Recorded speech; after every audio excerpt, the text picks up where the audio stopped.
Hello, everyone. This is the Easy Allies podcast. I am your moderator, Kyle Bossman, and joining us this week, Daniel Bloodworth. Hello. Ben Moore. Hello. And Michael Damiani. Majin Buu! Do you all like Dragon Ball references? That was one. That's the place Easy Allies is. Yeah, we're there. We're there right now. We're at different levels of Dragon Ball knowledge and episode length. Mm-hmm. We've gotten through episodes. Episode depth.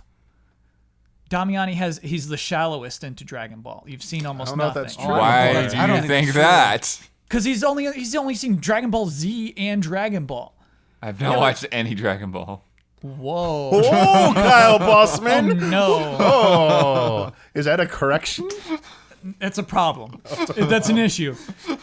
Let's play, and for that reason, this one comes to us from Jonas Eriksson. Good evening, Easy Allies. I present my game idea. You were mercilessly bullied during middle school and high school. Now that you're a successful city planner, you have to use the city resources to torment your former bullies to the best of your abilities while maintaining reasonable deniability.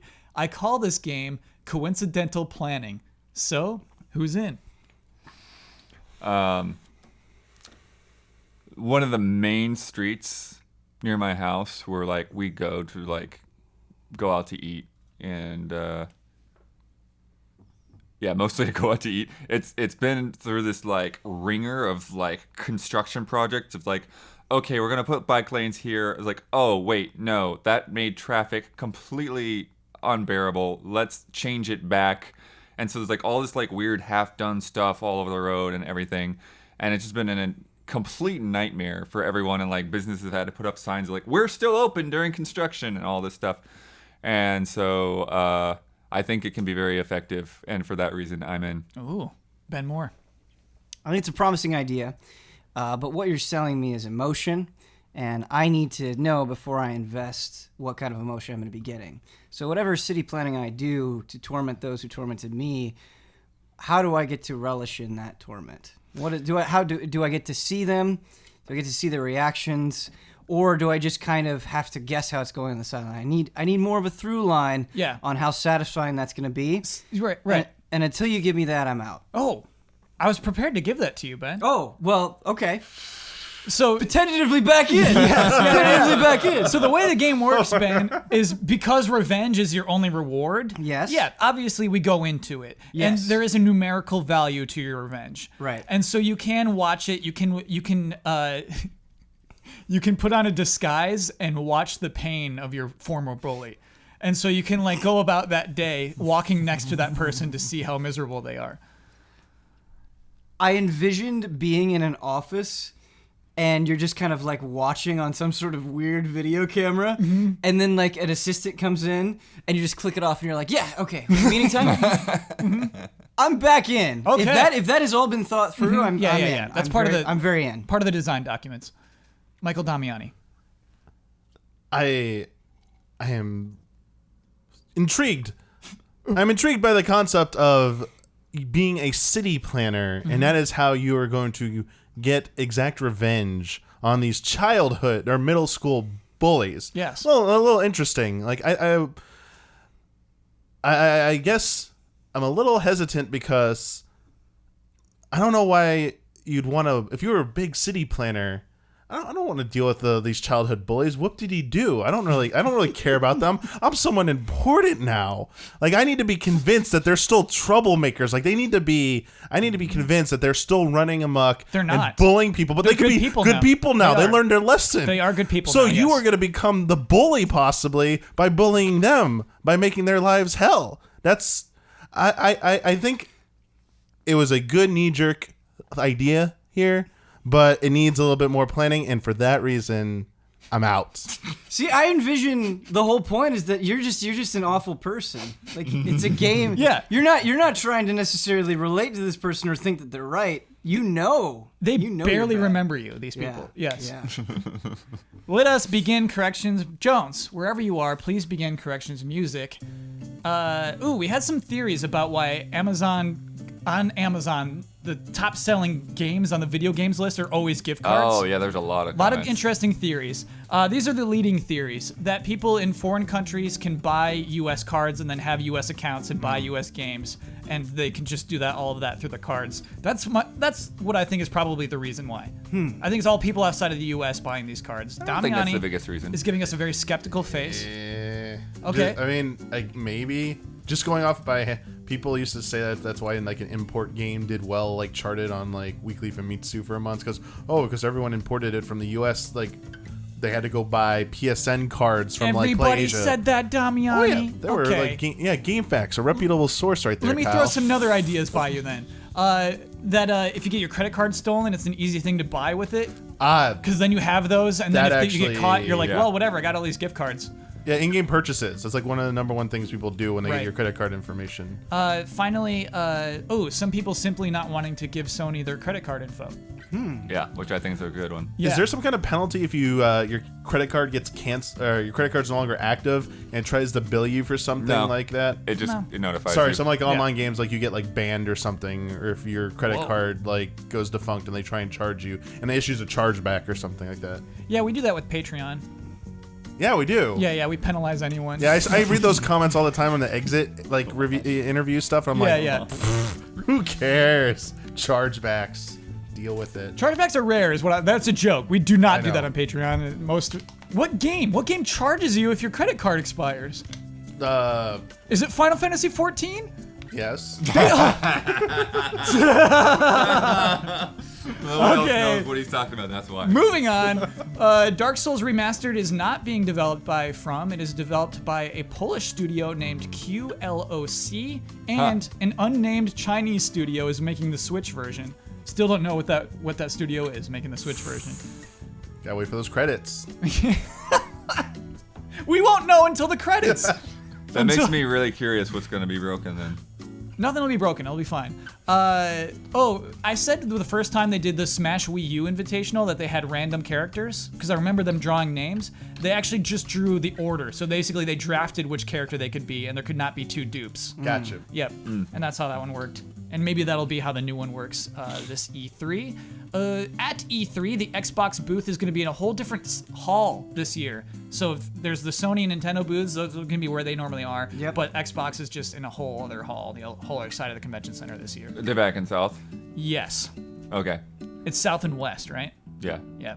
So we're not gonna have that classic PlayStation on one side, blue and green. That was all- only for the past couple of years, though. I That's like classic. it though. It's classic. You know? No, it's great. It was a great. face-off. Yeah. Because Ben, I said I'm sure we'll still have that, and that's why the correction popped up. If Aren't people they are like, no, taking they're the far big apart. space that EA had? Are It's they not right a big in front? space. No, it's a small space. Huh. It really I thought is a they were small doing most of the space. stuff off like nearby, like. Because Not in Microsoft the was in convention South center. last year. They were in South Yeah. last year, weren't they? Yeah. This is confusing because the car was there. Yeah, you're right. They were there last year. Wait, Talking so about, they're in the same that wall hall was that hallway was not there last year, No, I guess it wasn't. which means that life is now blending together. Yeah, dude, that's a false memory. Yeah, that is a false memory. Berenstein Bears. Yeah. Berenstein We've Bears. entered the Exactly. all-time. Exactly. Stainverse. Okay. Bethesda started their E3 press conference with children explaining what their parents do. That's actually how that Right. thing started. Yeah. Okay, and finally, Crystal Tools was the engine for the three Final Fantasy 13 games. Kingdom Hearts 3 started off on Luminous Engine, but switched to Unreal 4 in 2014 because Luminous Engine wasn't going to be finished until 2016. And so they have this decision to make. They're like, do you wait until 2016 for this engine to be finished, or do you switch now? They chose to go to Unreal 4 at that time. Luminous Productions, the new studio that was just announced last week, will keep making software on the Luminous engine. They're going to move forward with that. That is Final Fantasy 15's engine, by the way. And Agni's Philosophy was actually running on Luminous engine, so that is probably not the team that is working on Final Fantasy 16. End corrections, music, please. What, Damiani? Wait, what? some of Agni's Philosophy is not a game. It's not. though. Yeah. So last week I was like, but some of the members who worked on Agni's Philosophy, that project, are Yeah. not with Square Enix anymore. They're Oh, wow. gone. Cool. Yeah. Yeah.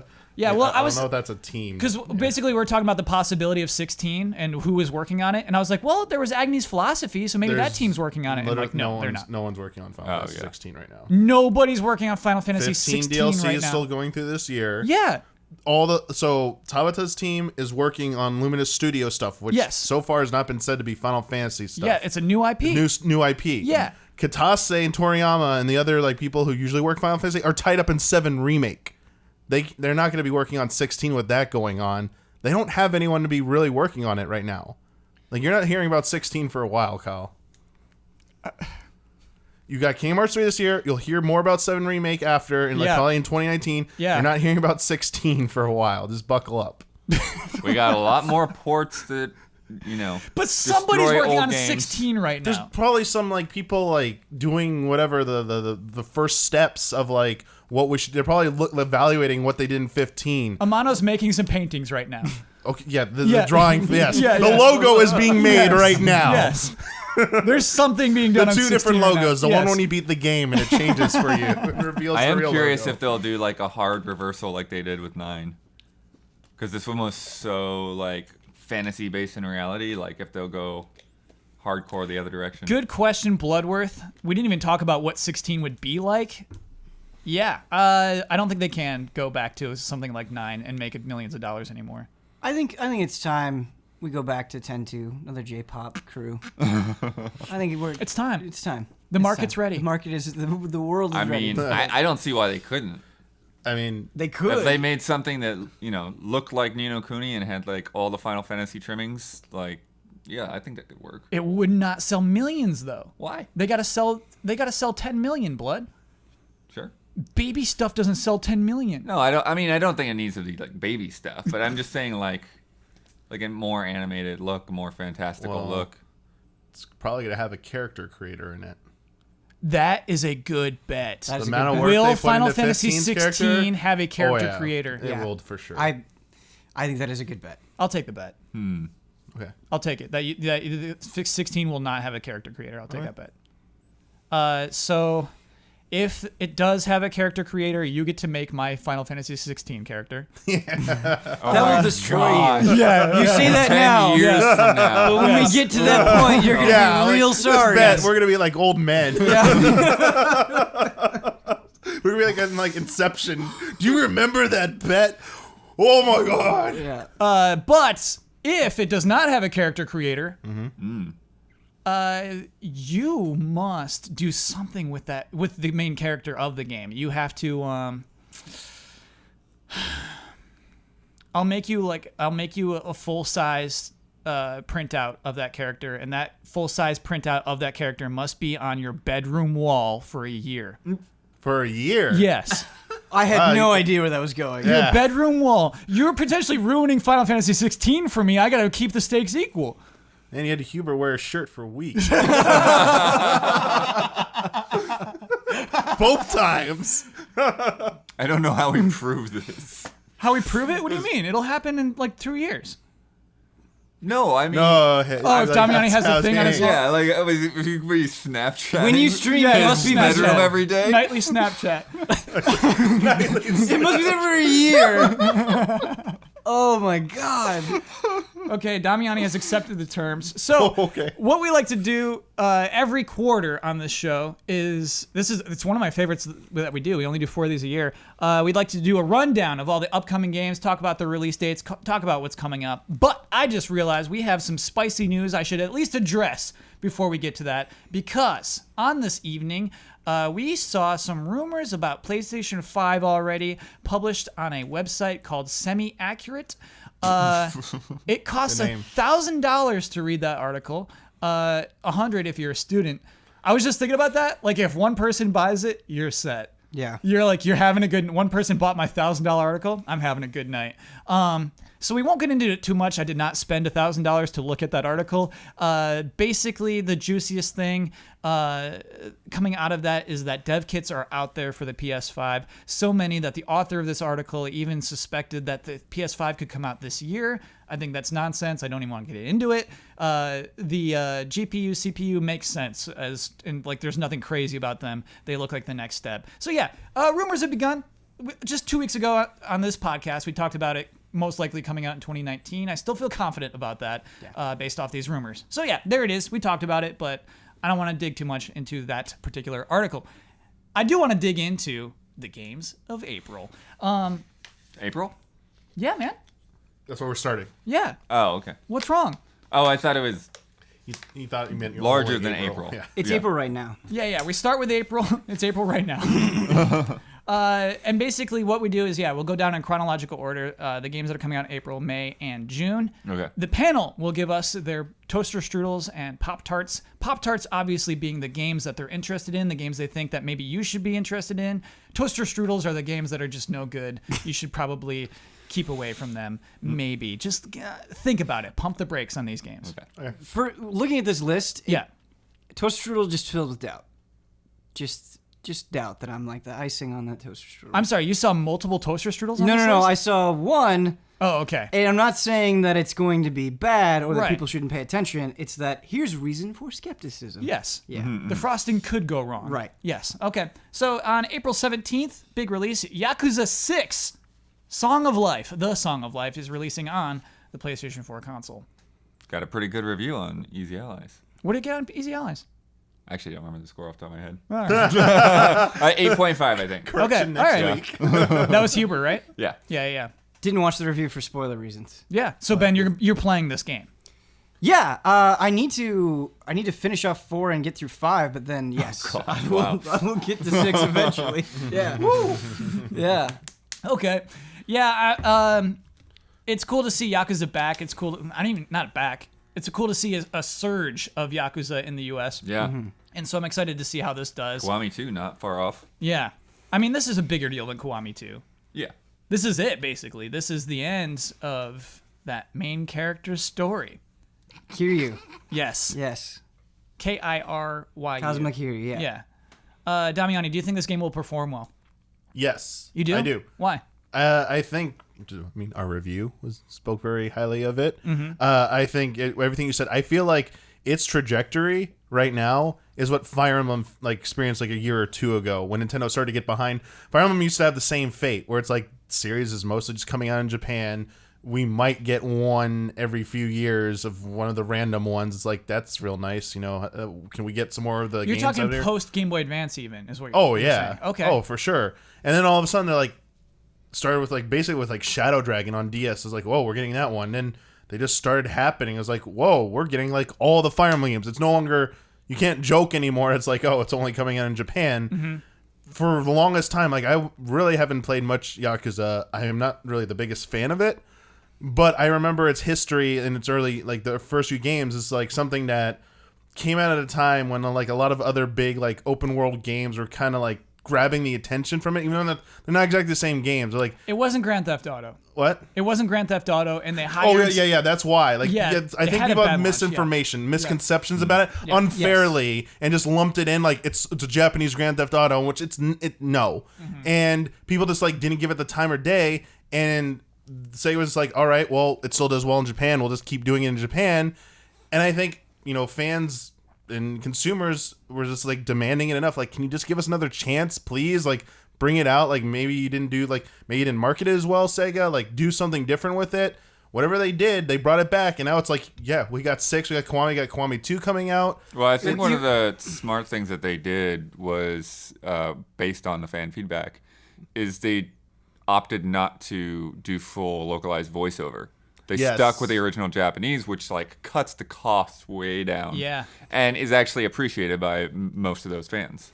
Well, there've been a series of roadblocks. You talk about the mishandling of the localization of Yakuza Yeah. 1, but then with Yakuza 3, I mean, amongst the fan base, there was a lot of controversy over how much stuff they cut. Yeah. Where they're Oh, hey, yeah. this stuff is too Japanese, and so we just removed it. And the people who were playing these games, and it was a much smaller audience at that time, was no, think about the audience that you're targeting here. We're playing these games. We want that stuff. Even if you don't think we understand it, we want that stuff. And since then, over a period of time, Yakuza has been a lot better handled, and that sort of thing isn't happening anymore. But really, it was zero. Zero blew up, it Yeah. felt like it just from my perspective, it felt like people were getting into it. A lot of people, it was their first Yakuza game. The reviews, the reception, the time it came out, like all of that kind of lined up. And so I think there's just a lot of momentum behind Yakuza, and I hope that that carries over into Yakuza 6. I wonder, though, because I get this all the time, is will this do substantially worse because there are so many people that are like, oh man, I played and really like 0, but I haven't played 1 through 5. Yeah, I think that's the thing that I wonder about too. 0's an easier entry point, and then suddenly there's 6. Right, Yes. right. And Okay, yeah. that's an intimidating jump. Yeah. And then I know, like I've definitely seen people that are like, I'll buy Yakuza 6, but I might not play it until Kiwami 2 comes out because they don't want to go back to PS2. Right. Like they just at least want to play like PS3, PS4. So like they'll be going to Kiwami 2, and then they'll go back to Yakuza 3 through 5. Don't do it. Just skip. Just skip. You know what I mean? Like I don't feel I don't feel left out going to Fast and Furious movies at like the 8th or 9th entry. You know? Yeah, they jump all over the place anyway. Yeah. Who cares? Just get that game. I think the thing that should also be mentioned is there in the Yakuza games there are these reminisce sections where you let's say you get Yakuza, you can see a summary of all the stories. Yeah. That's really good. point. It's all So- there. April 20th, God of War. Yeah. 2018 comes out on the PlayStation 4. Another game Huber's already playing. Yes. Yeah. This was a little bit weird to pick as a Pop-Tart because I've already played like 3 hours of it, and so that just didn't seem right. It also seems like a Pop-Tart is something that is flying under the radar, and I'm not sure God of War would technically qualify for flying under the radar. But man, did that preview really fill me with confidence. Yeah, you know what? I might say that thing is a cinnamon bun. Yeah. From where? Cinnabon. Sorry? Yeah, Oh, it's a There we go. Cinnabon I was waiting cinnamon for bun. someone It's to a say cinnamon Cinnabon. bun Okay, from all right. Cinnabon. Oh, yeah. You just got a war game. It's yeah. confirmed. Okay, Can we yeah. get them to one of these 3 companies to sponsor this segment? Cinnabon? Cinnabon, come on. We Yeah. just get sponsored by Toaster Strudels. That'd be awesome. And we keep the rules the same. Yeah, they're cool with it.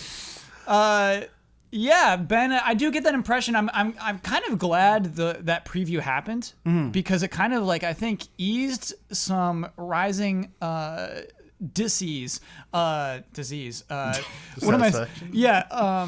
No, I feel like everybody was getting nervous about God of War. Okay, We yeah, hadn't yeah, seen it in yeah. a long time. They don't show that much gameplay too much, and so I think that a lot of people are getting nervous. And I feel like that preview event, everybody came out feeling pretty good about it, and I feel like nobody worries about it at this point, Yeah. They're also really hardcore about keeping this thing under wraps. which is cool. Like we're going through extra steps with it, with the copies and stuff. So it's just like, okay, it's like, watch out for the spoilers because they're probably going to be big. Whoever decides to start leaking crap. I've definitely seen some sentiment, and I've seen it be even stronger after the previews, where people don't like the tonal change. Where they're like, hey, there aren't that many video games where you can just be a jerk and kill guys and have fun and have it kind of be like completely ridiculous sensational violence and have it not be more than that. The people frustrated by this more sort of fatherly, serious approach and kind of the move away, like the frustration that you can't jump, just kind of taking the combat system and completely reworking it. And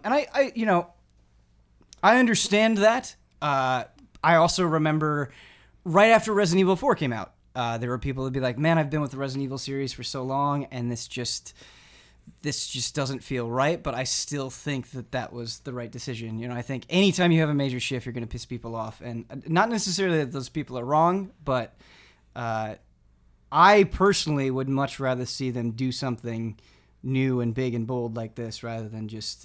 Like, I just recently played through God of War Ascension, and it was... There were so many moments in that game where you were doing something crazy and it felt incredibly boring because it was like God of War paint by numbers. Sure. And I just don't want that again. Yeah. Like, I would rather have him piss people off and go in a new direction and have it be surprising rather than release something safe that no one talks about. Yeah.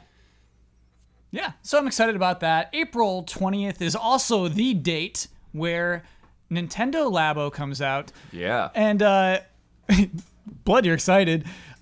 Previously, we didn't talk about Nintendo Labo too much on this podcast. I don't want to talk about it too much right now because while it is in the gaming space, it is Nintendo. It's like that's an educational toy, you know? Yeah. I mean, I'm happy that they're trying this out. I'll be happy for people who like get enjoyment out of it, trying to do creative things with it. I actually picked this as my strudel. Oh, well, now we have to talk about it. I'll just be brief. Okay. This is totally a me thing. I think it will be successful, actually. I think it'll be fine. Mm-hmm. I could see they've done an okay job, I think, of selling the software. Like, I think the key to all of this is the software you can run on it when you do your creative, like cardboard constructions, arts and crafts part of it. They showed off the kind of like the programming thing where you can do if-then stuff like that. So they showed their examples. I mean, this is Nintendo. They're really good at their marketing. They're really good at making things look very enjoyable and entertaining and going well. I'm sure there will be some people out there who can achieve that level of it. I think maybe for its intended audience, it's just like, part of its intended audience, kids. It's just going to be, parents are going to give it to them. It'll be like a nice toy to them for a little bit. And then they're going to forget about it in a week or two. And you just hear these stories of like, remember that Labo thing? It's like just kind of like broken, or the cardboard broke and they just put it in like a corner over there and stuff like that. I have concerns about that. They're just going to be, for kids will be a fad. For creative adults, even creative kids. Not like I don't want to put an umbrella on all the kids there. So I think they'll find some good uses for it, but I just see it as it's gonna be made or break. It'll be make or break on the software, those little like app things that come with it. And I mean, Nintendo has done well before, but You told me this would be brief. I'm sorry. Okay. I'd like, Damiani, I can't hear people talk bad about Labo. Do you know what I mean? It's an educational toy. Like, are you gonna like come out on Leapfrog and like make fun of Leapfrog right now? I'm not intends not to make fun of anyone like this. Yeah. I'm just saying it's not for me, and I think, I'll be honest, I think after a month, no one's gonna care about it. Okay. Like, Nintendo will probably put out more like versions of it, and they'll successfully sell less and less and less, and they'll try and make it sound like a big deal, but people are gonna stop caring about it. One thing I think is that Nintendo won't ever use its other IP in Labo. I see that a lot. Just Right. like, when they finally like make Luigi Labo, it's like, I don't think that'll ever happen. I think it's completely separate. And it's, Poltergeist would be pretty cool. yeah, but like don't. And I think they know better than that. That's it for April. Those are the 3 big games I could find. I couldn't find, like, obviously we always get corrections on like, you forgot this, but April, Right. not a huge month. Well, those 3 things are pretty big, but yeah, not a diverse month, I guess. May, however, we begin on May 3rd with Total War Saga: Thrones of Britannia. And we're all huge Total War fans here. And so we're all frothing for this one. This is about Vikings. This takes place in 878 AD.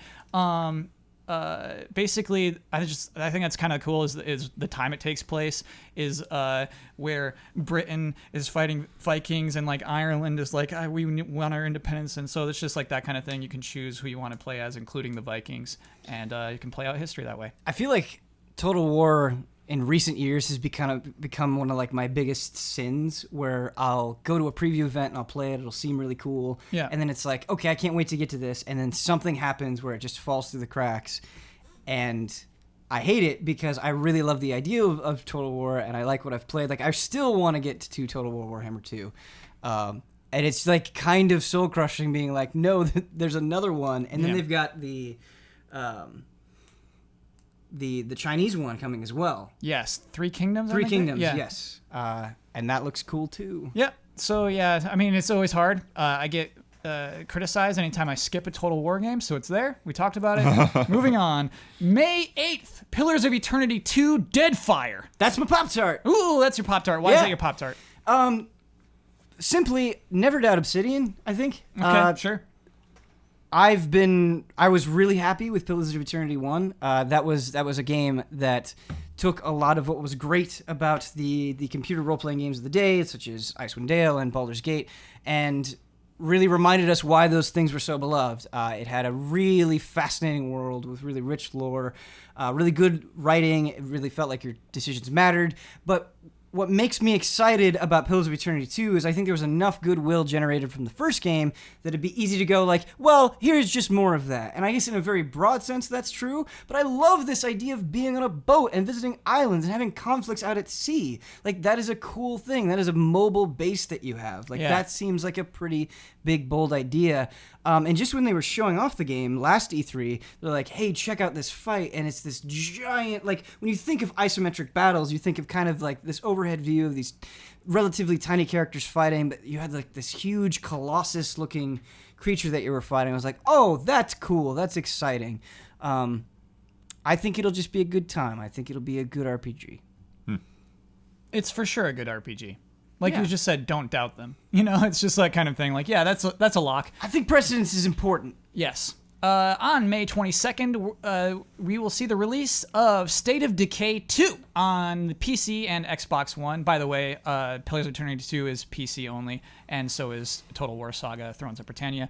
That is, by the way, State of Decay 2, yeah, that is, I think, worth noting that it is a free game with Game Pass. If you're buying that Game Pass, you get that game.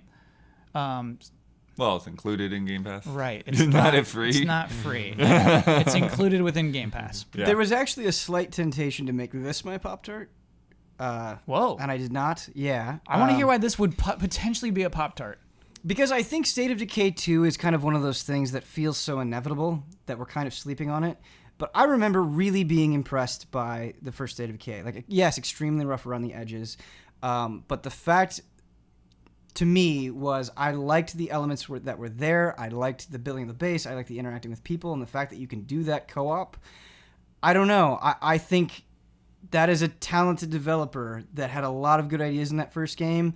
And I wouldn't be surprised if State of Decay 2 becomes a bigger deal than people are expecting. I would be shocked. Would you? Yes. I think when Fortnite is just dominating, I don't know.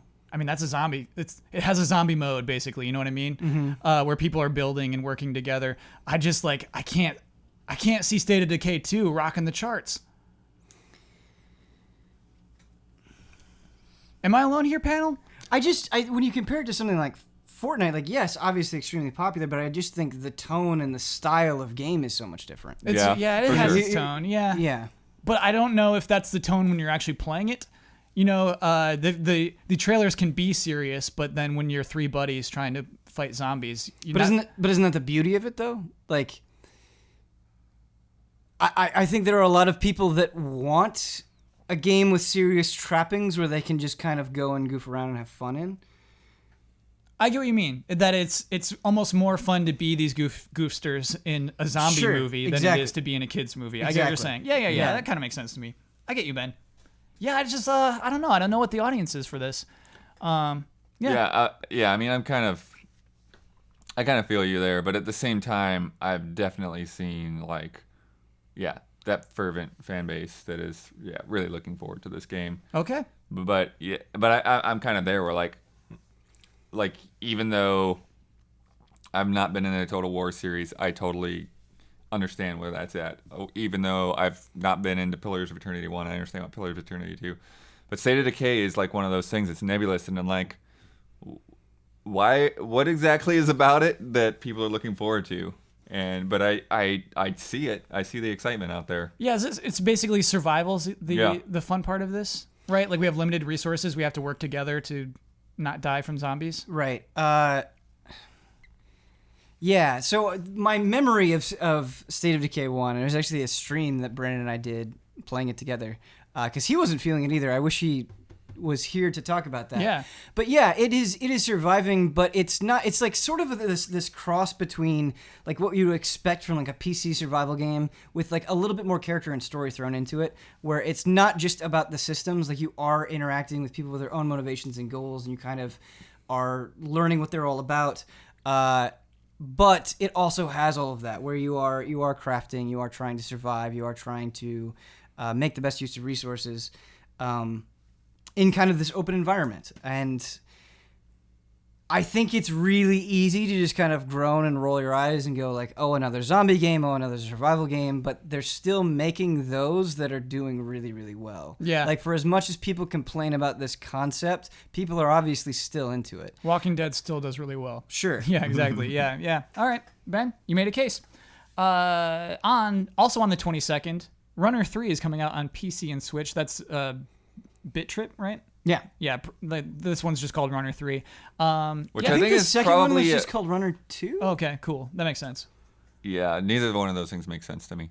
Like that's a pretty easily identifiable brand, whether it was a good name to begin with or like not. Bit Trip Runner Yeah, 3 why would be a they better dropped title. it, Yeah, Yeah. and what's weird is I think it gives it the false misconception that it would be like, oh, this is going to be a runner, an endless runner. That's what we use that word for in video games. You know what I mean? So the game's called Runner 3. But yeah, heavy, stylistically interesting game. Branching paths in this one. NPCs in this one.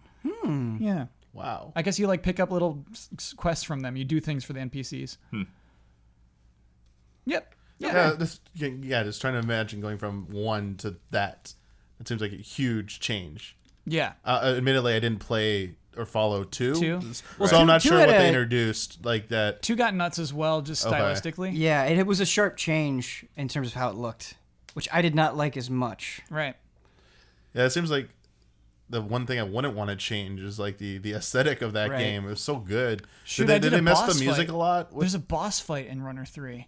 There's a boss That fight? you've played? Yeah. I remember playing that What? boss fight. Yeah. Okay. Really weird. Yeah. Wow. Was it good? That's a memory that just Yeah. hit me. It was hard. That game's just it's so hard.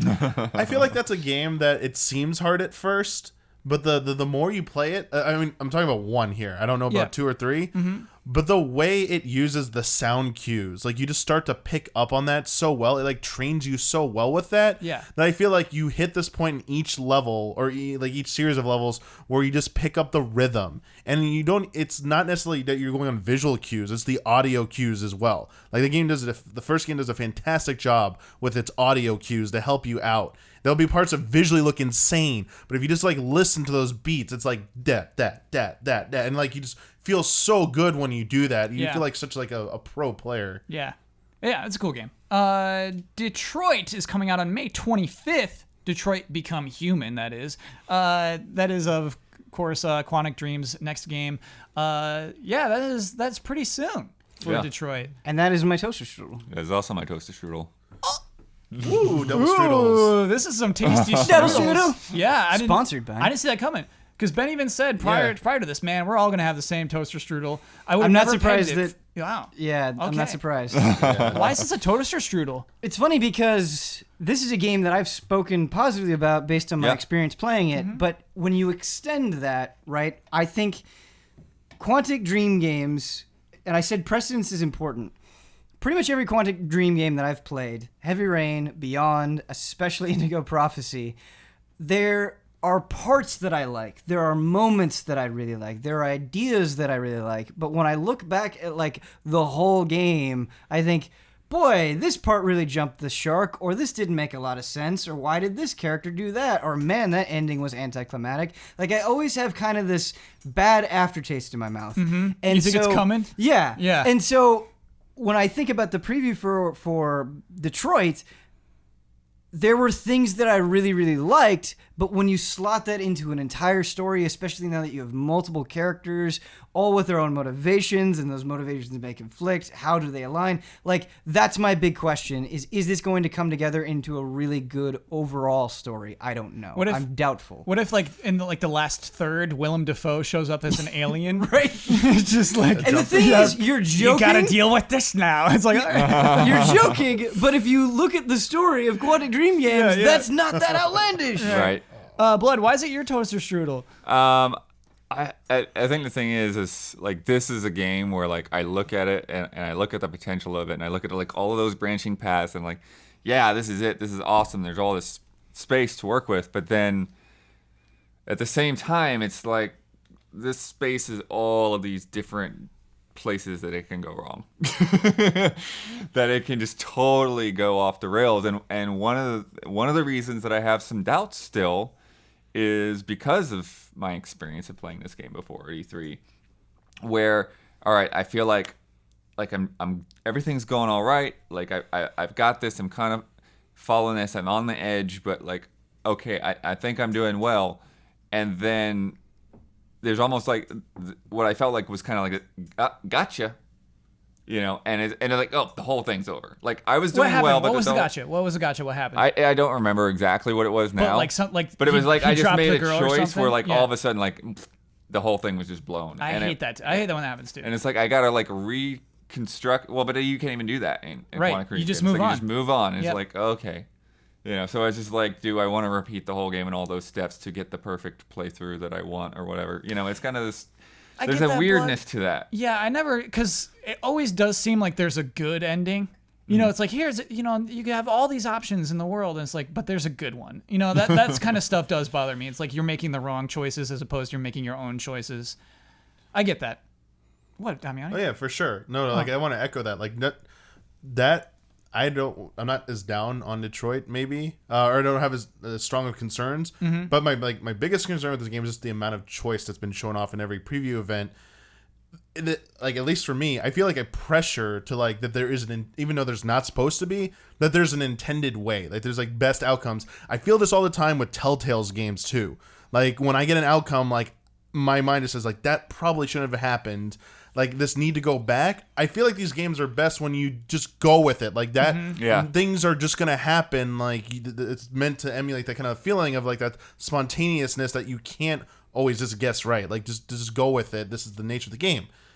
And my concern here is that there's just so many of those points. Yeah. You have to make those choices. Yeah, it's just gonna go in such weird directions that I'm just gonna be like, okay, I'm just overwhelmed here. They might have done a better job. I haven't played it yet, but like that's my fear going into this game. Yeah, I think that's one of the difficulties in these kinds of games is because. I'm sorry, Blood. Did y'all hear that? Sounds like it's podcast halftime. The following are the official sponsors of Easy Allies for the month of April. Simon Anderson, Bites and Brews. A controller in one hand and a cold one in the other, Tony and Rob are buzzed and ready to bring you snob-free craft beer reviews while stumbling their way through the latest releases the gaming industry has to offer.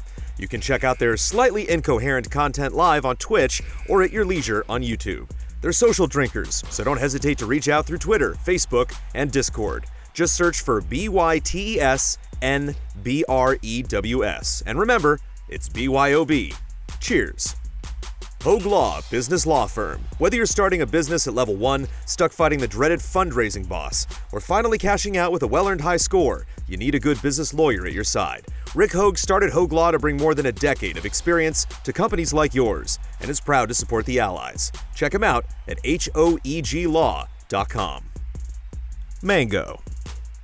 iKeyless. Since 2002, iKeyless has specialized in replacement automotive keys and remotes. They can save you up to 75% off dealership prices. Visit their updated website at iKeyless.com and use promo code EZA at checkout for free shipping and an additional 17% off of your order.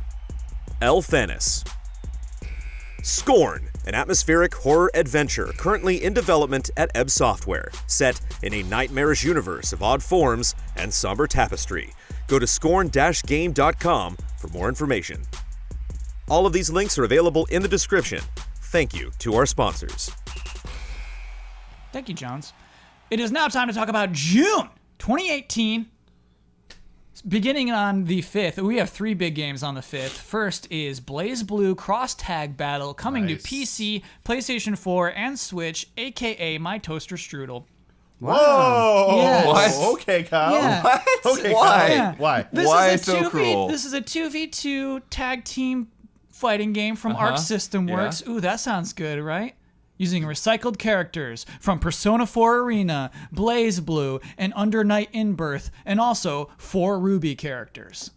There will be 20 characters in this game when it launches, and then there will be 20 DLC characters post-launch. The first 2 you get for free. Those are the 2 Ruby characters. You get those other 2 Ruby characters for free. Then, the other 18 characters will be paid DLC as this game continues. There was a promise that the total cost of those 18 characters will not exceed $50, but I just have no love for this game. Not an ounce of it. I think the thing that's really hard for me is I'm excited about the BlazBlue characters. I'm excited about the Persona 4 characters because those are the characters that I know. Yeah. I have no knowledge of Ruby, Under Night at all. Yeah. And so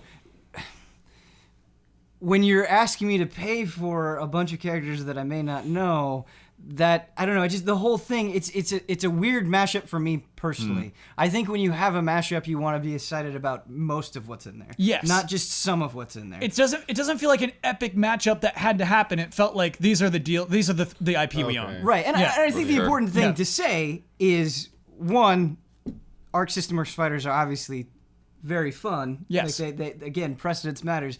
But also, that's just my own personal perspective. I'm sure there are a lot of people out there that know all of those characters and are excited. But just for me, it's like, not quite jumping up and down. Yeah, sorry, Kyle. I didn't know that's the angle you were going to take when I reacted at first. Sure. I thought I was ready to hear a salting rant about how that was getting The combo system how it was or getting something? That, and then how it's getting into EVO over Marvel vs. Capcom Infinite and stuff like that. Since I thought you were a Marvel vs. You're Capcom right. I guess Infinite, I'm a little like, burnt proponent. by that. You're right. I am. But This is getting into Marvel instead of regular old BlazBlue? yeah, Or sorry, into Evo. this and Guilty Gear, BlazBlue and Guilty Gear are getting in. I thought. Oh, so And BlazBlue. Dragon Ball FighterZ. and Dragon Ball Fighter, so 3 Arc System Works games. Yeah. Well, If I I'm mean, remembering correctly. give it up for fighters. No, So like they do a Guilty good Gear, job. I get that. But and I so, do get okay. your point, though. Yeah. Like, it's also strange that, one, it's not like a season passing, unless that is the case. They've not announced like a the other season fighting pass. games Okay. do seasons. Yeah. So I know this is regurgitating some stuff, but still, that seems to be the path everyone's gone. Yeah, I don't know if any fighting game ever has said we got 20 Yeah, this DLC is a characters lot. coming. That's so many. And I'm very curious. I know this isn't related to the quality of the game, but Yeah. I'm kind of curious how the fighting game community is going to deal with this in terms of the competitive tournaments, like Evo. Are those characters going to be allowed or not? Yes, like they have to That's be. a large amount, like Yes. 18. When you said that number, I was like, wait a second, what? That's in this like wow. Who does that? It's like kind of unheard of. Yeah. Like, even if it was like huge, the most popular characters from like Street Fighter or Mortal Kombat, that's still.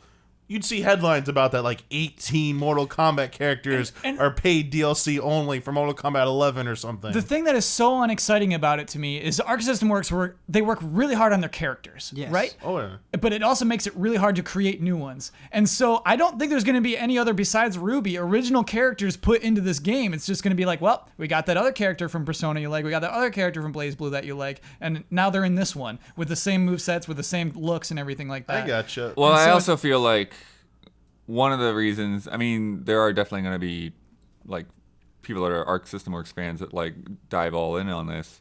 But I think one of the reasons that you do a mashup is to kind of like cross over those fan bases, right? Yeah. Like there is a BlazBlue fan base, there is a Persona 4 Arena fan base. But when you like have that many characters as DLC, it kind of defeats the purpose of doing a mashup. Because it's like, oh, they're just going to buy the Persona Yeah. characters and they're going to ignore the rest of those. Like, Sure. why buy this weird character that you've never heard of before? Yeah. Unless it's new. It's exciting and new. If it's the Ninja Turtles, that's so fun. That's so exciting. But yeah, I don't know. Okay, also on the 5th, Onrush is coming to PS4 and Xbox One. Yup. That is from Codemasters, who is... Codemasters is a lot of people, but when Evolution was shut down, that's a Sony studio that made Drive Club and... Motorstorm. Thank you, Blood. Yeah. Codemasters hired a bunch of them hired them onto the team, including the director of Drive Yeah, Club. they basically like hired the studio, and so the studio is up and running as a Codemaster studio now. Yeah. And that's my Pop-Tart. Yes. Nice. That's because again, it's like Motorstorm was really great, and then Drive Club was also really, really well done, and it's like they had challenges because of an ambitious online plan that kind of botched the launch and kind of botched the momentum. But they made up for it in a big way and weren't really rewarded for that by being shut down by Sony. Yeah. And so for them to go back to a more Motorstorm style game, which we don't have a lot of right now, No. I'm really excited to see what they will pull off there with Yeah. the backing of Codemasters. Worth watching a trailer. You see trucks and cars and dirt bikes all racing with each other. You see tricks and ramps and shortcuts. It's all I need from a racing game. This is not something I'd heard of before, but count me interested. This sounds awesome. Yeah. This is a good blood Pop-Tart. I like it. Yeah, that's a good blood Pop-Tart. I didn't say only on PlayStation 4 and Xbox One, but yeah, cool. The next game, last game on the 5th that I'm pretty interested in, Vampire. PC, PlayStation 4, Xbox One. Developers Don't Nod. I gotta say, I know this game exists, and I know like pretty much nothing about it, and I don't really know why. So, Blood, me too. And so this game is my Pop-Tart. Because I was reading the Wikipedia entry. Okay. Because the same thing. I'm like, what is this about? And it's almost like an And For That Reason submission. It's like, oh, this is simply a good idea for a game. So you're a doctor. You're a doctor who turns into a vampire. And then you have this conflict because of your Hippocratic oath. And you're like, well, do I kill people? And so... Well, do I kill people? And so there's lots of cool like vampire things, like you need blood, but you don't have to kill people apparently. But you can't enter buildings without getting invited in, because that's like Nice. a It's vampire a rule of rule. vampires, Yeah, I yeah. love that. But also, so you pick your targets of people that you do want to like consume their blood for, and basically like you have to like observe them and then change their habits so that you can like lure them into position where you, this doctor, can murder them and suck their blood. And if you do suck blood, that's how you get experience. That's how you get new power-ups and things. If you don't, if you're like, no, I won't do it, you stay weak the whole game. Wow. And there are boss fights. There are like other vampires who want to fight you and stuff. And you're just this little weakling because you refuse to take the blood of innocence. Interesting. Man, Yeah. I feel like if I knew this about this game, like what a great Pop-Tart. Like conceptually, this Conceptual is Pop-Tart. absolutely the best idea on Still this have list. not watched the trailer, but I love that Wikipedia entry. Is there a big substantial trailer? For Yeah, it? yeah, there's Okay. a lot out there for it. Okay. Yeah, yeah. I feel like this is one of those You're games that selling probably me. has a ton of dev diaries in it. But yeah, I don't know. That's what I mean. It's weird. It's like, why haven't I actually like looked at this game? Yeah. Is it a Weird comedic mental block. tone? No. Okay. Very serious. Okay. Yeah, I I just didn't- have I a wouldn't comedic think it tone. would Yeah, be, that's no. just myself. Because I can guess. see it work Yeah. either way. Yeah. Like yeah, Life yeah. is Strange isn't a comedic game by it's got parts, but Right. But I bet being this evil doctor hunting normal people is so fun. Yeah. Just like, why don't you head down this alleyway tonight? You know, just, oh man, why don't you invite me in? Oh man. Give it up for Don't Nod. Give I mean, it look up. at that Yeah. history. Remember Me? Yeah. Life is Strange. Yes. Vampire. Yeah. They're just cool people making weird games. I didn't mention genre. They call it an action RPG. So that's, I guess, put your mind in that frame. nice. On the 12th, Jurassic World Evolution comes to PC, PlayStation 4, and Xbox One, and that is the park building game. Yeah, yeah. That's the Jurassic Park building game, With Jeff Goldblum. doing Prizing extensive his- voice work in it. Yes, Holy crap. yeah, And doing PR for the game. Oh yeah, lots like, of PR as well. Like like this is like serious. I thought like, oh, they're just exploiting the Jurassic Park name. The more I've like seen it, I was like, they're seriously trying to make a good game here. Yes, they are. That's I was cool like, about and I it. cannot wait for that Dawn playthrough of this game that we must stream. Will there be a Damiani playthrough of this game? I'll play it with Dawn. Great. For sure. Eurogamer did a video with Jeff Goldblum where he rates video game characters, and hearing him talk about Sephiroth and his interpretation of Sephiroth is good and worth seeking out. Yeah, yeah. Oh, man, It's a video yes. worth watching. Yeah, there's. Yeah. I feel like a lot of game outlets were just like, what do we do to Jeff Goldblum? Yeah. Because another one was him doing the voice Yes. of Skinner. Yeah. Skinner. Principal Skinner. Yeah. There's like a whole Simpsons scene where he's the voice of Principal Skinner.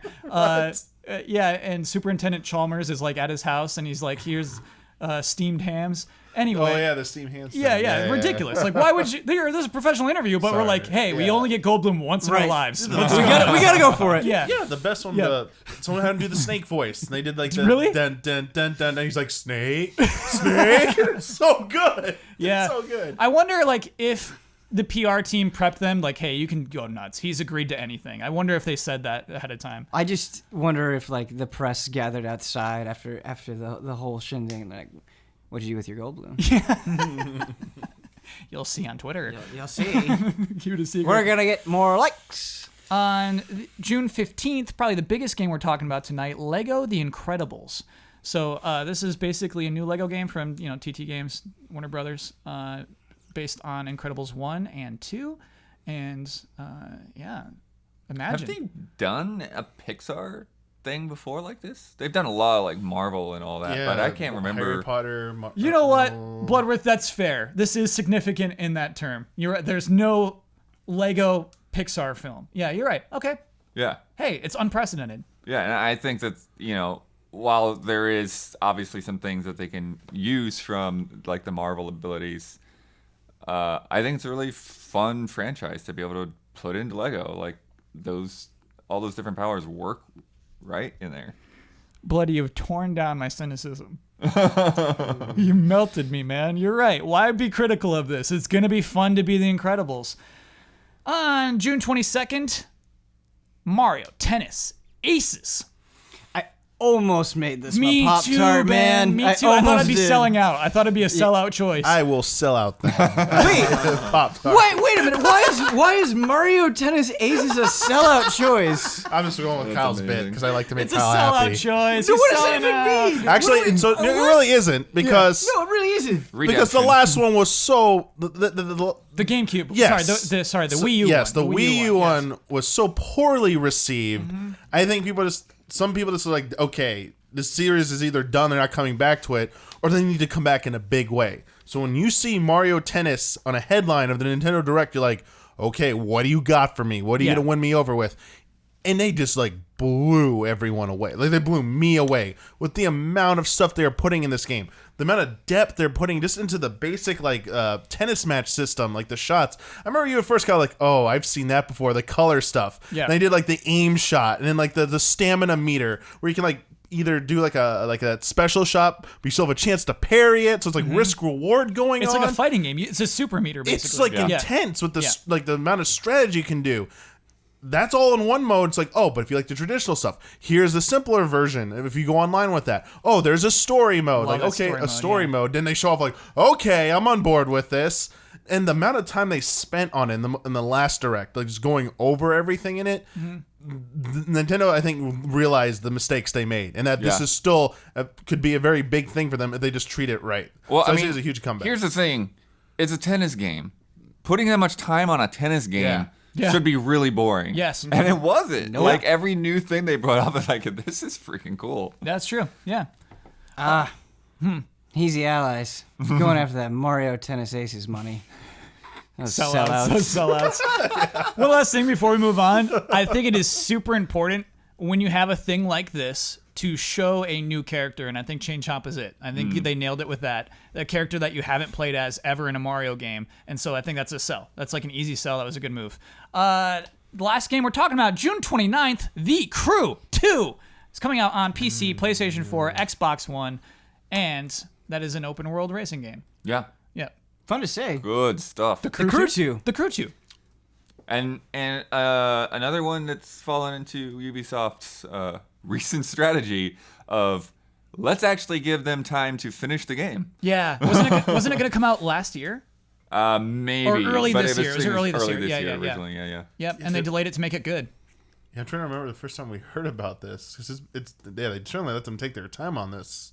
Yeah. Yeah. Was Actually, it I last think it was E3? announced- I thought it was last E3. Yeah, I was like, it I was don't want to get it announced at wrong, E3 but I was last like, year, yeah, it was definitely. But yeah, and it seems like they definitely want to get this one like right. And like, Yeah. And I think that, like, despite, my misgivings with the original Crew and the shortcomings, they clearly put a lot of time into that. Like, they recognize the amount of work that they put in to make that game originally and make that huge map and all of that.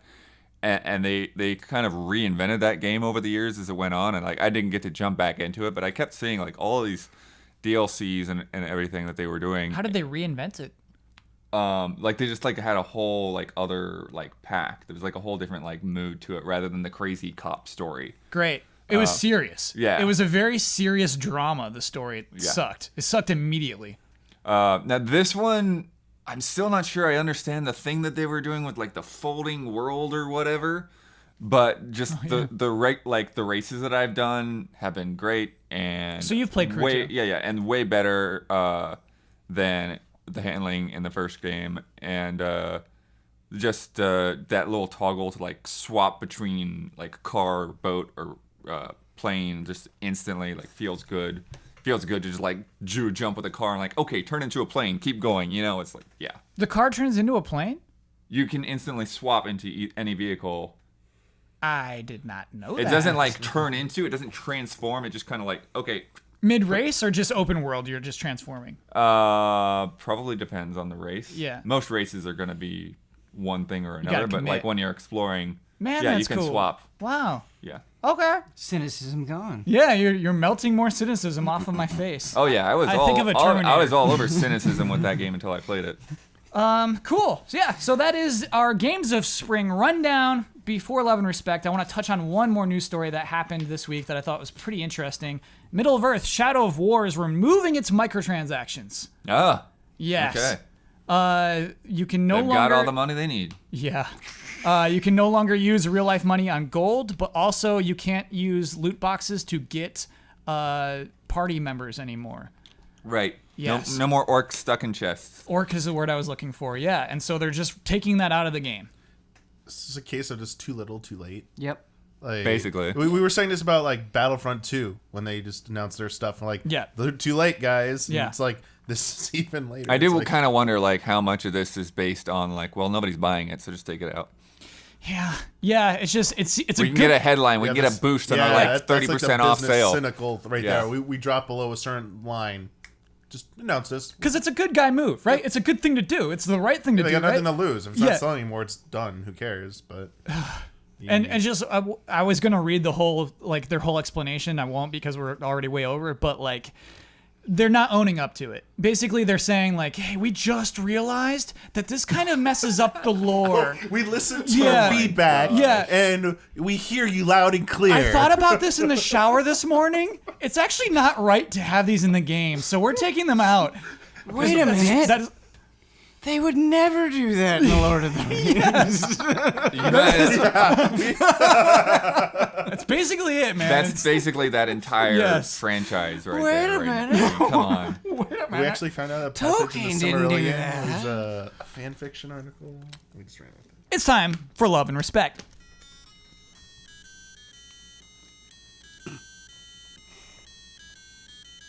Love and respect. Okie dokie. Let's play a game. I love the name of this game. The name of this game is probably why I picked it. Bout ye allies. Here's a game I like to call That's Nart Apart. Many games have wrangled their way into a strange variety of platforms, some games being available officially on upward of a dozen different consoles. In this game, you will press your luck as Kyle reads out a list of platforms for which a certain title has been released. However, at some point, he will say a platform on which the game is not available. If you say, "That's Nart Apart," when he reads out this platform, you get a point. You can only say, "That's Nart Apart," once per round, and if nobody says it when Kyle reads out the incorrect platform, Kyle gets a point. Nobody ever gets 3 points. All right, most points wins. What? As always, love and respect, Alex McMillan from Northern Ireland, which is why it's called That's Nart Apart. It's not I the part. really like this. Yep. Okay, Tony Hawk's Pro Skater 4. GameCube. Xbox. PlayStation 2. PlayStation 1. Mac OS X. That's not the part. Game Boy Advance. Tapwave Zodiac. That's not the part. Wii. Was not released on Wii. No points. Oh. Well, point for me. Yeah, point point for you, Hey.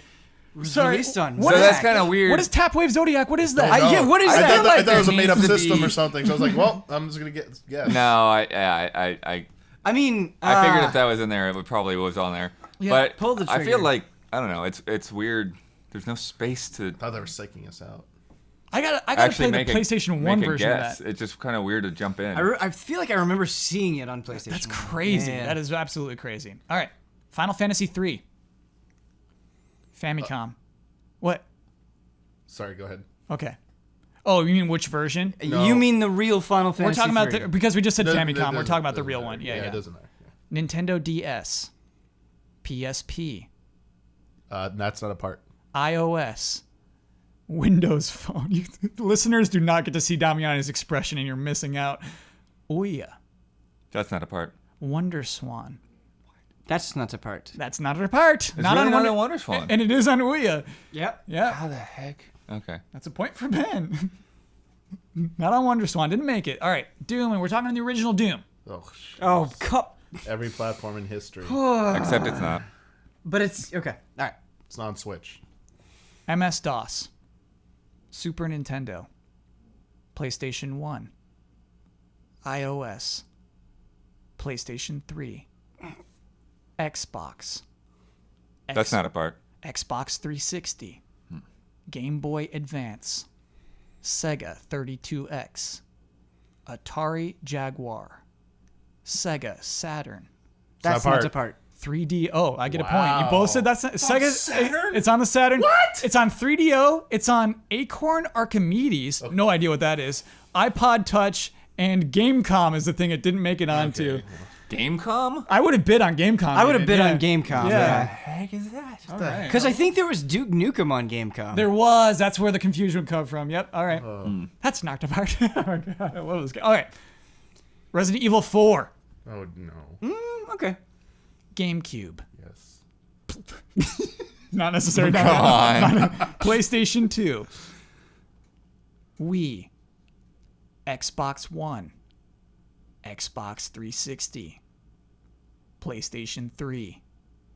PlayStation 4. iOS.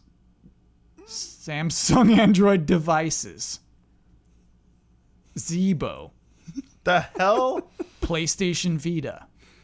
That's not a Yeah, part. it's not part. All right, points for everybody. I didn't know what Zebo is. What? I don't know what Zebo is. How are there this many I'm consoles? so- We gotta find a The Zebo. I'm sort of hardcore that came out surprised on at iOS the iOS. and Samsung was a crappy version. The touch click Yeah. fire is terrible. GameCube. It's like, Yes. it's- like that's a port. It's not like the exact same game though. This is why I'm getting a little weirded. That's a out. part. If it's on iOS, if it's called Resident Evil 4 and it's on iOS, that's a part. we gotta be Not good exactly sports. the same game. I wonder if Zebo might be one of the Chinese consoles. Zebo. Oh, Yeah, is it? I don't know. FIFA Football 2005. 2005. No way. There's no way. Windows PC. PlayStation 1. PlayStation 2. GameCube. Xbox. Game Boy Advance. PlayStation Portable. N-Gage. Gizmondo. That's not apart. Game Boy Color. That's not a part. Ooh, blood. Well done. That was way too far for Game Boy Color. On the Gizmondo. It's on the Gizmondo. FIFA 2005. If you do not know that one, Google Gizmondo. That's a fun Wikipedia entry. I know what a Gizmondo is, but No, I'm talking to the audience. oh, okay. Yeah. This It made it, man. this is a tough 2005. game. Okay. The Walking Dead Season 1. So this is a Telltale game. Xbox 360. PlayStation 3. PlayStation 4. PlayStation Vita. Linux. Xbox One. Mac OS X. Ouya. Kindle Fire HDX. Amazon Fire TV. Apple TV.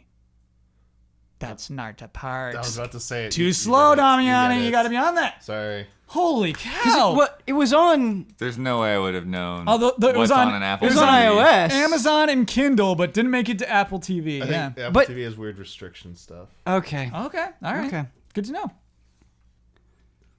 Okami. GameCube. That's not not a a part. part. Ben gets it. Yeah. Yeah. I love that one. The first That's one. not a part. Yeah, I love that. Okay. Got to stay on your toes, what that means. However, Wait, you know this one's going to be a long Wait. list. What? Okami GameCube? Yeah, didn't make it. That's right. It's not a part. PS2, Wii. Thinking about Japan. Maybe I'm just confused. No, No, you're they're not. still not. No, you're not. There's no way, dude. You're very confused. Okay. Yeah, sorry. Minecraft. We know this one's going to be long. Here we go. Oh. It's going to be some weird thing. Windows. Mac OS X. Linux. Android.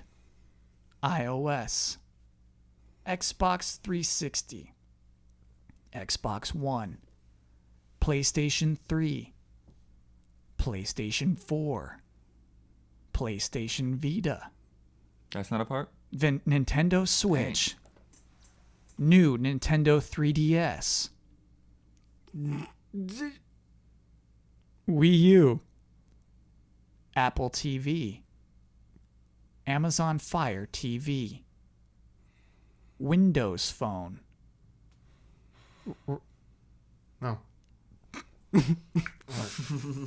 Raspberry Pi. Apple Watch. That's not a part. That's not a part! Oh my god. Ben! You won with that last one. Minecraft is not on the Apple Watch. There was one in there that really threw me off. I know, but I almost called you on it. It was new Nintendo 3DS. Yeah. made That it. was it. That's I made some noises. That's a part. Okay. Yeah, it was fun. Wow. Yeah, pretty nuts. So that means that Minecraft is exclusive to the new Nintendo 3DS. You cannot play it on the regular 3DS? No Okay. regular 3DS. That would have been an interesting one to throw us off, Sure, actually. yeah. Nintendo 3DS. Not a part. Okay. Let's end it on a positive note, actually. I like this one. Hey, allies, your discussion on living games got me thinking. It seems mostly that you see living games as something that developers used to irritate their games less frequency. Sorry, iterate their games less frequently. There's a dash in the middle of it. Okay, updating an existing game rather than developing from scratch, unless it's something that could be useful to players. I was thinking, what games do you think could actually be better becoming a living game? Personally, I think that Pokemon could actually benefit from this. Thanks, allies. Ethan. So, previously on the podcast, I've been trashing on living games. You know, I've been making fun of the entire concept. But why not think about ways that it could actually improve games and ways that it could actually be fun? I mean, the prediction that never came true when games first started getting DLC, and that's basically every sports game ever. Yeah, I mean, It's wow. like, why do you not just buy a subscription to Madden and like pay $30 to $40 a year and just continually get the new season? Oh, they know better, don't they? They know everybody's going to pay $60, and like FIFA too. Yeah, everybody's paying. I mean, it would help. It would definitely be cool. That would be a cool living game. But yeah, I think it's kind of weird, Blood. I think that I wonder if, correct me if I'm wrong, everybody. Once the season's over, you stop playing too. I wonder if like you play those games seasonally as well. Well, I guess that's my question is, what is the definition of a living game in this context? So we're talking about games that content is added continually, let's say multiple times a year for many years. Mm-hmm. I think Bethesda RPGs could potentially very much benefit from this. Ooh, I like that. What's your take on this? Well, the first is that Bethesda RPGs historically have problems up front, and I think with the expectation of a living game, there's more of a sense of like, hey, this is acceptable, and maybe you sell it for a lower price point. But also, you know, think about how big these worlds are. You could have something like intermittent quests that you're adding, or you could change certain aspects of the environment or where you encounter things while you're kind of building up to big DLC releases. So maybe you're like, hey, we've got this big DLC coming. This will keep people interested along the lines until we get there. Cool. Damiani, you seem like you can't think of any. You can't think of one positive thing about a game living beyond the credits. No, I mean I can, but I don't know any games that already exist that I want to do that to.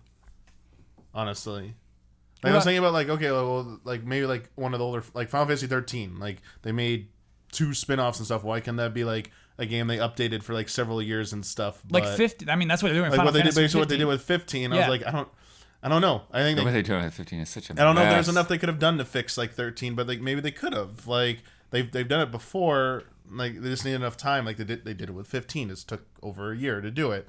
To get to the spot I think they probably should have hit in the first place.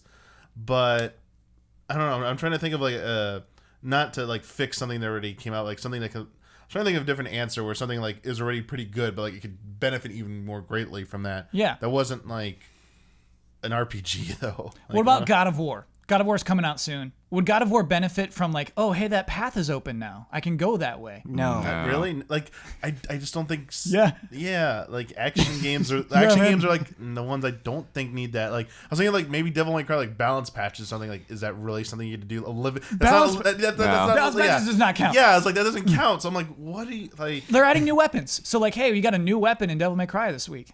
Hey, it's Easter. Put some bunny ears on Dante. I was thinking like, okay, seasonal events for certain games. Like, Yeah. start there. I'm like, is that always? I don't. Yeah, I'm having trouble. Like, I don't want everything to go this way. So like, I'm Right. struggling to like, find positive in like older games and stuff. So I'm sorry. Yeah. I like the idea. The coolest thing in the world was when Portal had a little bonus ending Yes. that was teasing Yes. for Portal 2. I like it when a game, like a little secret Kyle. comes out. Yeah, what's up? Spelunky. Mm-hmm. Spelunky is an amazing game, and part of that amazingness is the secrets that you can find and discovering what Isn't new it randomly things do. generated? Yeah, it is. That's what I'm saying. I think with that template, you could just keep adding little stuff like that. Yes. Just keep changing the rules. It'd be perfect. I mean, there are other examples you could throw to as well. Yeah, like but that's a Binding of specific Isaac. one at least, yeah. Yeah. I was booting up Spelunky on the Xbox One and just how much I loved it, and you could see like I can't see how that game would be worse by continual updates. Yeah. Even semi-regularly, yeah. Fortnite just had this like weird like messages appear and like suddenly there's a bunch of telescopes that all point in one direction. That's really fun. Well, they're going through the thing right now in Fortnite where it's like, why is my controller vibrating? What's with this comet? It's getting bigger. Yeah. That stuff is super Yeah. fun. That's so fun. Yeah. Yeah, and that's why like I'm a little like back and forth on like Ben's suggestion of like Bethesda games because like for me at least like part of my way of consuming those is like I like exploring the world and I kind of like once I've like been through an area then pretty much I'm done with it. I'm moving on to the next area and so like I don't necessarily like want to like be pulled back to a lot of old areas but at the same time like if you're doing it like that like where you actually it's not just like some pop-up window says new stuff over here but if you actually see like characters in that game like start moving across and like building another town or something like that and then like eventually after 3 weeks then there's this whole new quest line that spawns out of that then like yeah I think that thing could kind of be cool. Yeah, and I guess Skyrim is a game that like people just keep playing for whatever reason Well, a big part of the reason they keep playing it, and a thing that's worth bringing up, is because the mod scene for those games are so huge, and so in a way that they're already sort of that, just not in the traditional sense that we think of. But I'm just thinking of things that are like more organic than the traditional like big chunk of an expansion. Yeah.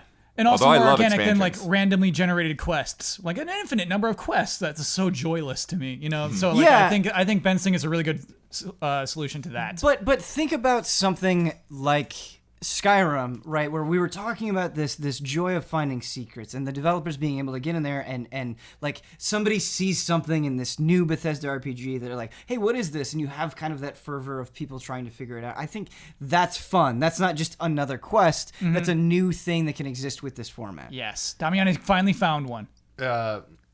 Do Red Dead Redemption. Yeah. Not online. They did this with what you just said. Just jogged my mind. They did it with Grand Theft Auto 5 with the Bigfoot stuff. They updated. They hid it in there. Yes. The clues. And every time someone figured it out, the next update they would reward them with another clue embedded there. When they didn't, they threw in something like in the code.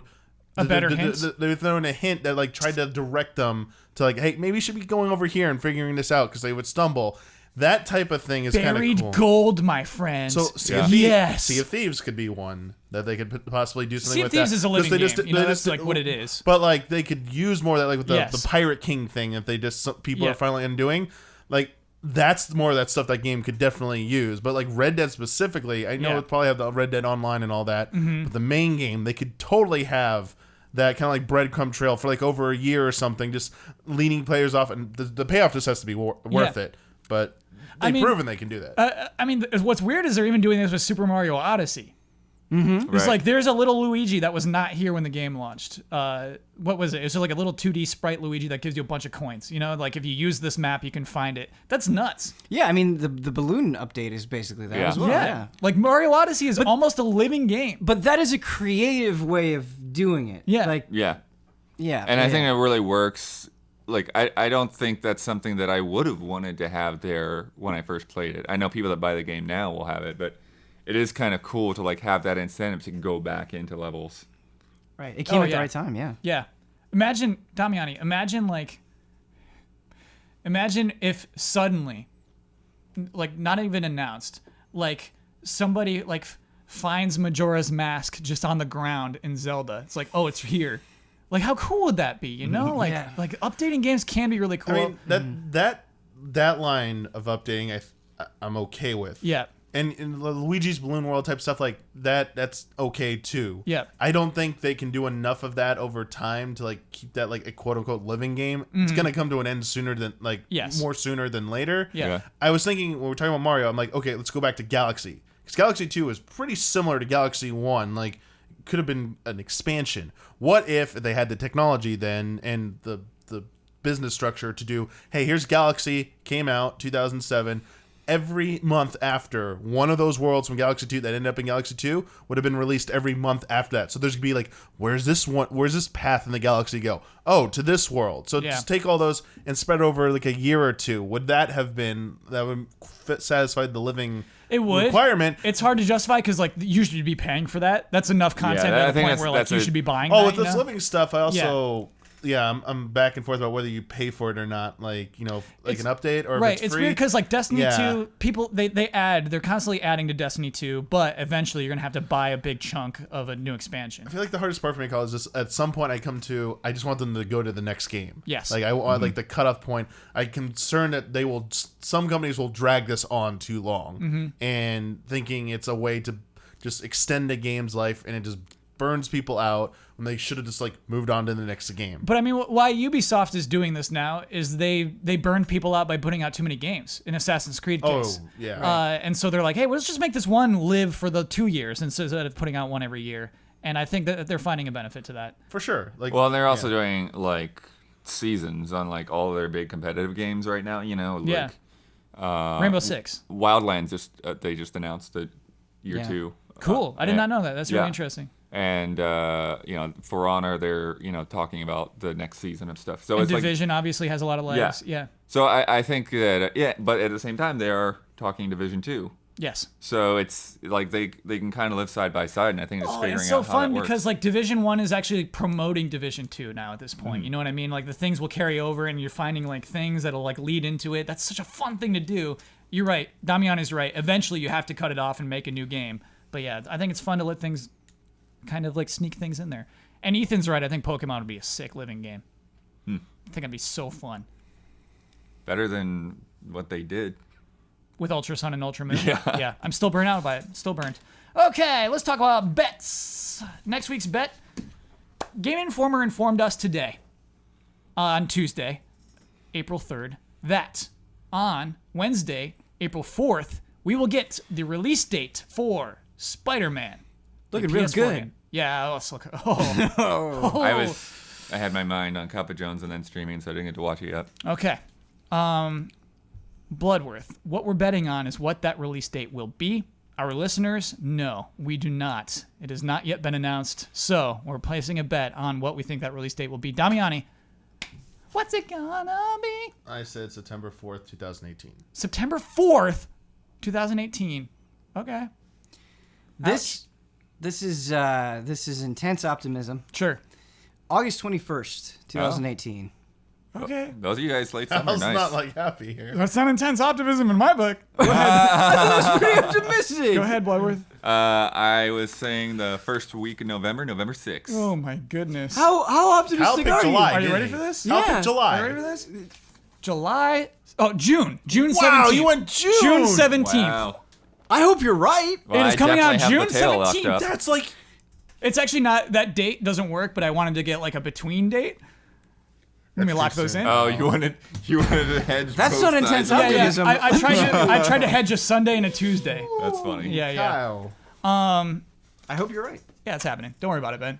Before the podcast, worry about it. Ben was like, hey, how optimistic are you going to be on this? And I warned you. I said, Ben, I'm going to be very optimistic. Yeah, and I was like, oh, he picked August too. I think June, dude. I was close to picking a July date, but then I was like, no, September's calling to me.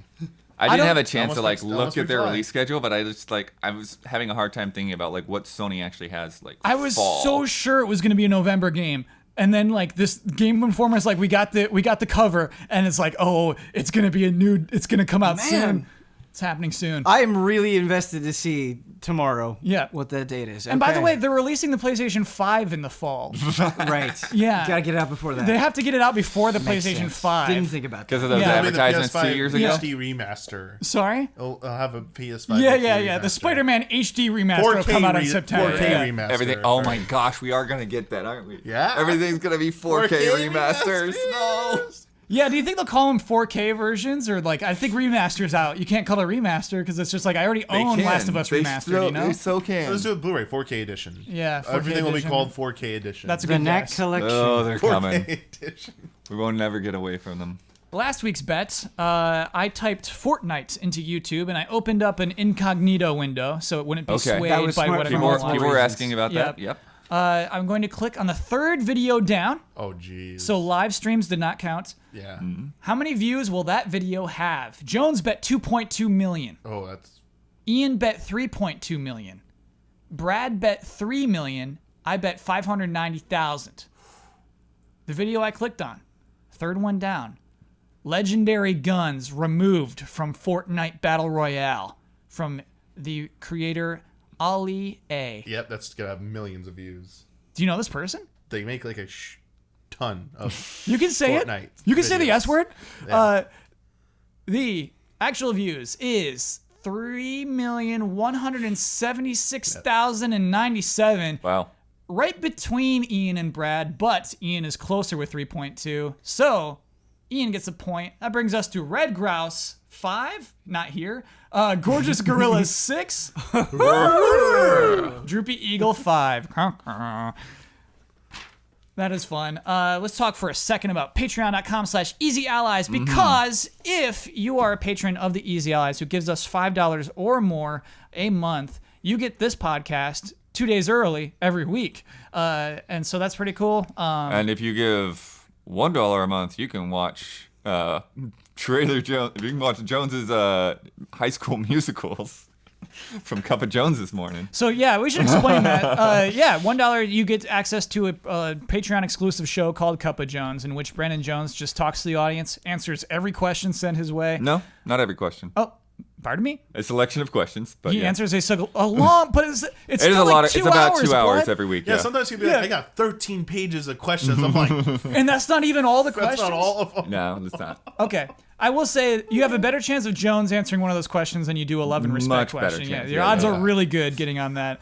And then he has a little editorial, and so apparently, yeah, he just showed some stuff from his musicals. That's an exclusive. If you just want to watch it, $1, and then you can cancel your Patreon. No, come on. Yeah, what you are you can talking cancel. about? Stop. Kyle, If you, Kyle, just $1, Kyle, check it what are you out, and then you talking can about? cancel. The business sense of Easy Allies. Because here's what I know. Here's what I've learned from shouldn't business. cancel. They're never brave enough to cancel. Once you got them, Once you got free it. trial. No. Kyle Boss. Ben, you're in the Ian seat. Okay. You win the right and responsibility to share your Twitter handle with the world. Okay. You get the final word on anything you've disagreed with, want to reiterate, just popped in your mind just now. You get to promote any Easy Allies video you would like to promote, and you get to sign off with your trademark sign off. I don't remember what my trademark sign off is. It's changed. I think it's changed. Because wasn't it one time like just a name of an anime? Yeah. Yeah, I don't I remember think it's that time anime. to move on from that. Yeah, let's pick a new thing, dude. Okay. It's 2018.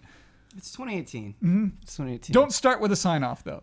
Okay. Okay. Twitter handle @BenMoore035 if you'd like to see my cats. That's mostly what I'm posting on Twitter nowadays.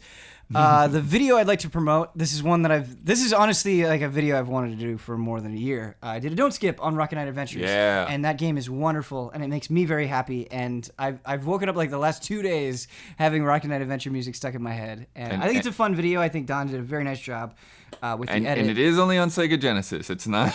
It is only on It is Sega not a Genesis. new indie game. It is a Genesis game. Yep. Which is pretty awesome. Yeah, the whole point of the show is to look at things that I think are overlooked, even if they're hard to get a hold of. And Rocket Knight Adventures falls into that category. Anything I disagreed with. I'm optimistic about State of Decay 2. And I think watching, so IGN did they had hands-on with it, and I thought it looked pretty okay. I think there's reason to be optimistic about State of Decay 2. And for my sign-off,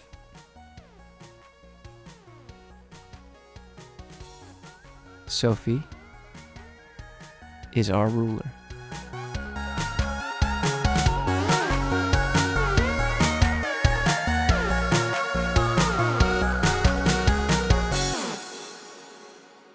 I am enjoying these microtransactions.